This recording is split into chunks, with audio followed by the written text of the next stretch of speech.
Welcome to the latest edition of Hematology Updates, covering recent breakthroughs in the field. Brought to you by Lucid Quest.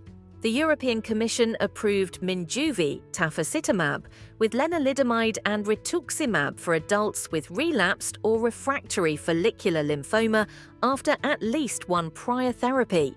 This chemo-free CD19 and CD20 dual-targeted triplet is supported by the Phase 3 inMIND study in 654 patients, showing a progression-free survival benefit versus placebo plus lenalidomide and rituximab, with safety consistent with the components.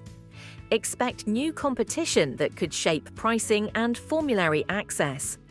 The FDA granted accelerated approval to subcutaneous Lunsumio mosunetuzumab for third-line or later follicular lymphoma.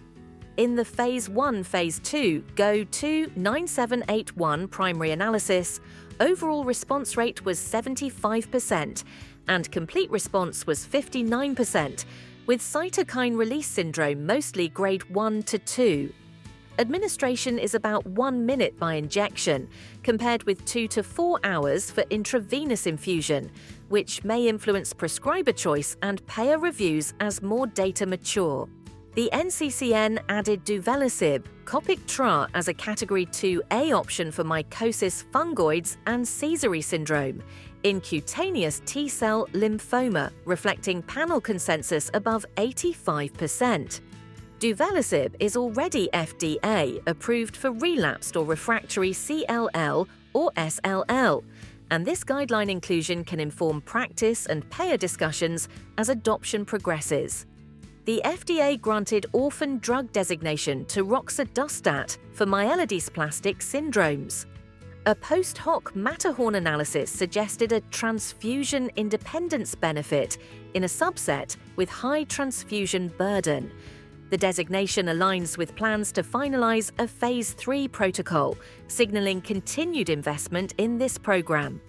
Johnson & Johnson submitted an EMA application for teclistamab combined with subcutaneous daratumumab in relapsed or refractory multiple myeloma after at least one prior therapy.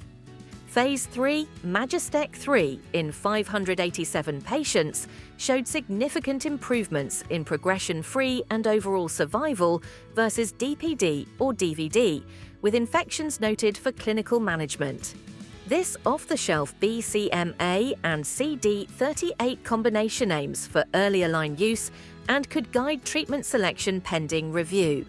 Syndax and the World Orphan Drug Alliance launched a multi-regional managed access program for Revu4J, revumenib, outside the United States where regulations permit.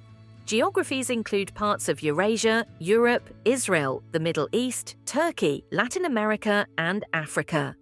The program could broaden access to this FDA-approved menin inhibitor for specific relapsed or refractory acute leukemias, and support screening, initiation, and follow-up at scale.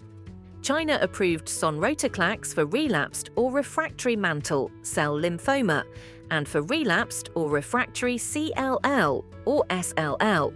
Phase 1, Phase 2 data presented at ASH showed an overall response rate of 52.4% in mantle cell lymphoma, N equals 103, and 77% in CLL or SLL, N equals 100. This first-in-world approval for a next-generation BCL2 inhibitor, alongside ongoing US priority review for MCL, may reshape pricing and formulary dynamics. Takeda and Protagonist submitted a US new drug application for rusfertide in polycythemia vera. Phase 3. Verify met the primary and all 4 key secondary endpoints with weekly subcutaneous dosing. The application seeks approval for hematocrit control and reduction of phlebotomy burden, which could meaningfully affect patient management if approved. Stay ahead in hematology research. Like, share, and subscribe for our updates. Visit lqventures.com or email us at info@lqventures.com for expert healthcare consulting. See you next time!